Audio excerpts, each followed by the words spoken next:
Hi friends అందరికీ welcome to పూర్వీస్ Telugu షాపీ. ఇప్పుడు చూపించే ఐటమ్స్ అనే ప్యూర్ సిల్వర్ అండి. ఇది వినాయకుడి ప్రతిమ. వినాయక చవితికి మంచిగా కలశానికి పెట్టుకొని పూజ చేసుకోవచ్చు. అండ్ ఇది గజ్జల ప్లేట్ మొత్తం అండ్ బౌల్ మొత్తం చుట్టూ గజ్జలు ఇస్తాడు. చాలా వెయిట్లెస్లో చాలా బాగుంది అనిపించింది నాకు, క్యూట్గా. అండ్ ఇది భగవద్గీత బుక్.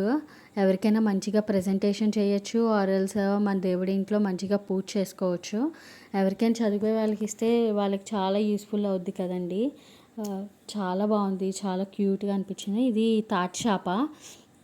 అండ్ ఈ గొడుగులు వినాయక చవితికి మంచిగా వెనకాల పెట్టుకోవచ్చు, గొడుగులాగా. లేకపోతే సింహాసనాలకు కూడా పెట్టుకోవచ్చు అండి. చాలా బాగుంది. దీంట్లో రౌండ్ షేప్ అండ్ ఇది ఫ్లవర్ షేప్ అనమాట. ఇవి కూడా నాకు చిన్నగా బాగున్నాయి. దీంట్లో పెద్ద సైజులు కూడా ఉన్నాయి. అండ్ ఇది కలసం చెంబు. దీంట్లో కూడా సైజెస్ ఉన్నాయండి. నేను లాస్ట్ సైజ్ చూపిస్తున్నాను. ఎవరికైనా రిటర్న్ గిఫ్ట్స్ ఇచ్చుకోవచ్చు, ఆర్ఎల్స్ దేనికైనా యూస్ చేసుకోవచ్చు. అండ్ ఈ స్టార్ షేప్ కుందులు. ఇది కూడా last size and but one size చూపిస్తున్నాను నేను. ఇది కూడా రిటర్న్ గిఫ్ట్స్ ఇచ్చుకోవచ్చు, గిఫ్ట్ ప్రజెంటేషన్స్ చేసుకోవచ్చు, మనకి పర్సనల్గా యూస్ చేసుకోవచ్చు. అండ్ విద్యామరాది. ఇది వచ్చేసి లాంతర్లా ఉంది, కానీ వెరైటీగా అనిపించింది నాకు చూడంగానే. ఇదిగోండి దీపము. ఫ్యాన్ వేసుకున్న కొండెక్కకుండా ఉంటుంది. ఇవి గంగాలాలు. నేను చూపించేది అయితే కొంచెం పెద్దది, ఇంకా చాలా చిన్న సైజెస్ ఉన్నాయండి. మనం చక్కగా నైవేద్యాలు పెట్టుకోవచ్చు. అండ్ ఒక సైడ్ చూడండి శంకు చక్ర నామం ఇచ్చి, ఇంకో సైడ్ ఫ్లవర్ డిజైన్ ఇచ్చాడు. చాలా బాగుంది. ప్రింటింగ్ కూడా చాలా క్లియర్గా ఇచ్చాడు. అండ్ ఇది ఫ్లవర్స్ పట్టాలు పెట్టుకోవచ్చు, గిఫ్ట్ ప్రజెంటేషన్స్ ఇవ్వచ్చు. ఇవి అగరబత్తి స్టాండ్స్, శంకు చక్రనామం. ఈ అగరబత్తి స్టాండ్స్లో కూడా చాలా వెరైటీస్ ఉన్నాయండి. ఇవి తులసుకోట. ఇప్పుడు నోములకని అలా ప్రజెంటేషన్ ఇవ్వచ్చు ఎవరికైనా చక్కగా, కన్నె తులసి నోముకి అలా. అండ్ ఇది అమ్మవారి ఫేస్లు. ఇప్పుడు శ్రావణ మాసం స్టార్ట్ అయింది అండ్ దసరా రాబోతుంది కదా. మంచిగా మనం పూజ చేసుకోవచ్చు. కలసం చెంబుకు పెట్టుకుని అమ్మవారి ఫేస్ని పెట్టుకుని, ఇది కొంచెం చూడండి ఎంత బాగా పూజ చేసుకోవచ్చు. చూడంగానే చాలా నవ్వుతూ ఉన్నారు అమ్మవారు. ఇది పాలవల్లి అండి, వెండి పాలవల్లి. ఫ్రూట్స్ అన్నీ వస్తాయి. అండ్ ఇది రాఖీ పండుగ వస్తుంది కదా మనకి. అండ్ ఇది మగ్. ఇది కూడా బాగుందండి.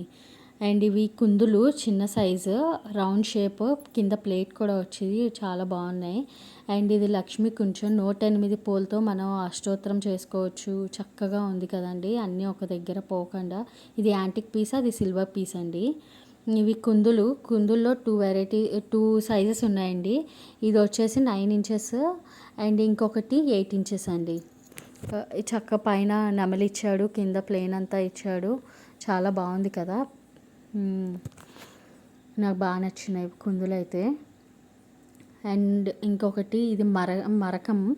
ఇది కూడా శంకు చక్ర నామం ఇచ్చాడు. ఇది చక్కగా మనం దేవుడి ఇంట్లో బియ్యం పోసుకున్న అన్నపూర్ణదేవి విగ్రహం పెట్టుకోవచ్చు. అండ్ ఇది చక్క ప్రజెంటేషన్స్ ఇవ్వచ్చు. అది ఇవి వచ్చేసి అష్టలక్ష్మి చెంబు. ఇది అన్ని దేవుళ్ళ ఫోటోలు ఒక ఫ్రేమ్లో అండి, మంచిగా దేవుడి ఇంట్లో పెట్టుకొని పూజ చేసుకోవచ్చు. అండ్ ఇది వాటర్ బాటిల్. చూడంగానే ఏంటో నాకు కొత్తగా అనిపించింది. ఇది వచ్చేసి యాంటిక్లో ఇవి కుందులండి, కింద ఏనుగులు వచ్చినాయి, పైన నెమలు వచ్చింది. ఇవి అష్టలక్ష్మి చెంబే. ఇది కూడా యాంటిక్లో. ఇది వచ్చేసి ఇంకొక గంగాలం అండి, శంకు చక్రనామ ఇచ్చాడు దీనికి కూడా. ఇది తాంబూలం ప్లేట్. ఎన్ని ఇంచెస్ చూడండి, 9 ఇంచెస్ ఇచ్చాడు. ఇది కూడా ఒక 5, మనకు తక్కువ దేవులు కావాలంటే అట్లా ఫోటో ఫ్రేమ్. ఇది నెయ్యి గిన్నె అండి, నెయ్యి చిట్టి. చాలా బాగుంది కదా, క్యూట్గా. అండ్ ఇది అయ్యవారి పాదాలు. ఎవరైనా దేవుడి ఇంట్లో అలా యూస్ చేస్తారు కదా, అలా. అండ్ ఇది అయితే నాకు చాలా బాగా నచ్చిందండి అసలు. కిందేమో శివుడు పడగ విప్పి అట్లా ఉంది, పైన మన అభిషేకం మన చేతులతో మనం చేసుకున్నట్టు అలా అనిపించింది. ఎంతైనా గుళ్ళల్లో చేసేది పంతులు గారు వాళ్ళు చేస్తారు, మన ఇంట్లో చక్కగా చేసుకోవచ్చు అని అనిపించింది. ఎవరికైనా ఇలాంటి కలెక్షన్స్ నచ్చినట్టయితే వెంటనే DMs. See you more videos. Bye.